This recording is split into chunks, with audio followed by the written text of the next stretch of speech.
What's up, everybody? It's Ty the Bourbon Guy, and welcome back to the 25 Days of Whiskey. Today is day 11. 11 days of whiskey. Been an awesome ride, but today we're going to talk about Old Fitzgerald Bottled and Bond. Now, this one is actually the 11 year from a few years ago. It's one of those stories of just never knowing what you're going to find in a bourbon hunt. So there have been times where I go all over looking for different bottles, and not even anything in particular, but just kind of seeing what I can find or what just happens to be around. And I feel like when you go into a liquor store and there happens to be something around or a lot of things laying around, there's a reason for it. Price is probably through the roof or whatever the case is. But that's not always the case. There's times where you least expect it. You just happen to walk in somewhere and you happen to see an Old Fitzgerald 11 years sitting there at retail. And at that point, you've got no choice but to pull the trigger on that. So I ended up doing it that day, and I'm very glad I did. Waited to open it until I was around some friends, and we cracked it together and tried it for the first time and just enjoyed it. Up to that point, the only other one I'd had was the 15 year. So to go back to the 11 and to have the 11 in my actual collection, I was very happy with it. Very, very happy. So those that may not be as familiar, Old Fitzgerald is a product made by Heaven Hill Distillery out in Kentucky. It's a bottled and bond product. For those that may not be as familiar, I'll kind of save you all of the points. But bottled and bond basically was the first contract between consumer and anybody making goods for a consumer at that point. So even prior to food or anything like that, it was the first of its kind to exist. So the key here is bottled and bond mainly is 100 proof. And that's what I'm going to focus on today. There's a lot of other things. I'm sure you'll see them in my videos to describe bottled and bond, or maybe go look it up. But today we're going to focus on just the proof and what that does to impact this. So let's take a look. So, and the reason why I want to focus on the proof is because not just because it's the proof, but this is also a wheated bourbon. And as I mentioned before with Maker's Mark, when you have a lower proof, and I just mean either 100 or lower than that, and it's a wheated bourbon, a lot of the times, at least for me, it's just seems as softer, seems more approachable, and seems like it maybe would open itself up to a little bit more characteristics in that sense. Not going to be too aggressive, heavy on the rye.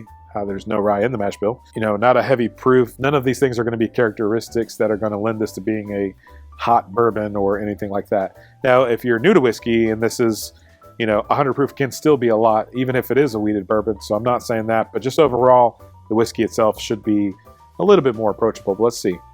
This is where I think your mind can play tricks on you, because it smells to me like a wheated bourbon. It smells like that grain, that wheat, the bread notes, that toasted bread I get on a lot of wheated bourbons. But again, is it psychology? Is it me knowing this is a wheated bourbon, knowing what to look for? If I had it in a blind, would I know it's a wheated bourbon? I don't think so. But let's see if I would on the palate. The palate, the flavor is amazing. I mean, it's just a whiskey that is very good. And I've mentioned this before, but when you start looking at year to year, whether it's a 15 year, 11 year, 9 year, 17, whatever it may be, for not only this series, but all limited edition bottles, we love to compare batch to batch or year to year, and that's the fun in it, in my opinion. But I also think that it's so important to keep this in perspective, because yes, in my opinion, the 15 year was better than this particular one at 11. 11 is what I have in my collection, and 11 is what I'm going to enjoy. So it doesn't make this any less enjoyable for me to have this in my collection and be able to pour some when people come over, whatever the case is, just because I like the 15 better or prefer that. The 11 is what I got. So that's what we're rolling with. And I think the other lesson here too is just to keep in mind that I bought this bottle at retail price, and at retail price, this is a phenomenal purchase, in my opinion. A fantastic whiskey for sure.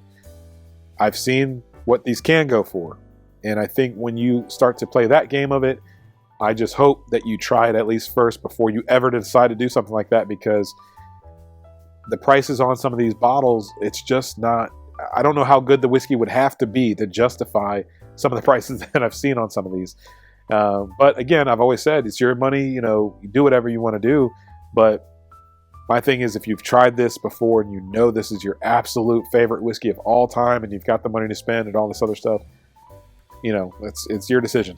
But I think when people kind of, either want something in their collection, or want to say that they have something, or maybe buy it, not even open it, or whatever the case is, I just don't know that it's worth that.